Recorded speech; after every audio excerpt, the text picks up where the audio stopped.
You're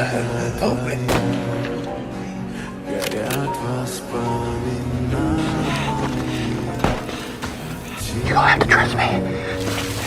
Take a breath.